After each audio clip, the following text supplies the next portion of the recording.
Quand on habille une maison qui est très spéciale comme celle-ci, on parle d'une maison de rêve, alors je l'ai conçue en fonction de la famille. J'espère que ça se sent, l'émotion qu'il y a dans la maison, finalement. Mais en arrière de ça, ce que j'aimerais quand les gens visitent cette maison-là, c'est qu'il y ait le goût de l'habiter.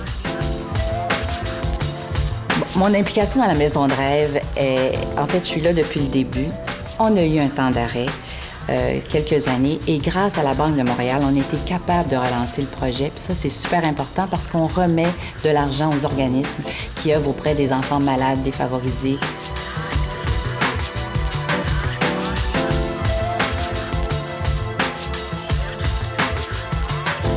Il fallait penser qu'à l'intérieur de la maison devait être vraiment chaleureux pour une famille qui y vit. Les gens doivent se sentir très à l'aise dans la maison.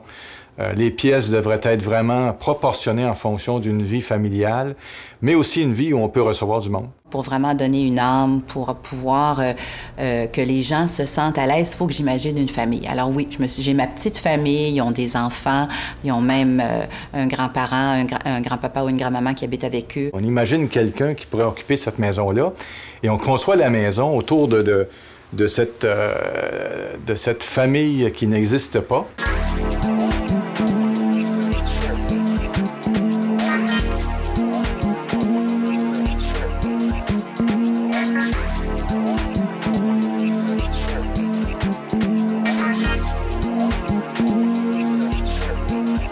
Comment décrire le style, finalement, de la maison de rêve BMO Banque de Montréal? C'est un mélange. Je dirais que les pièces à vivre sont plutôt modernes et les pièces de réception, la salle à manger, le salon, un peu plus classiques. Si je décrivais bien cette maison, ce serait peut-être le terme le mieux serait éclectique.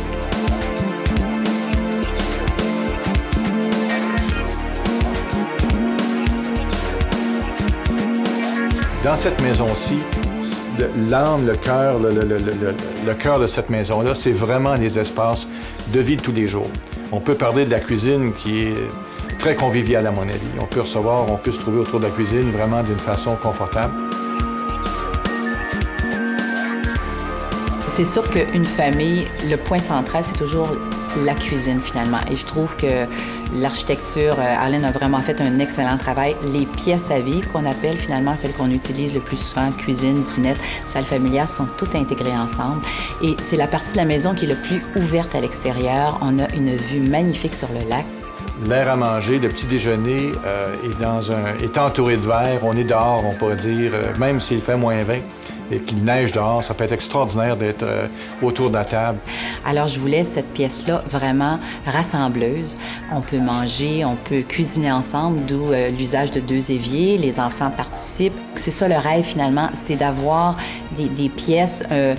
d'avoir de l'espace, de pouvoir tout être ensemble et dans un décor assez... avec toutes les nouveautés, toutes les tendances, finalement.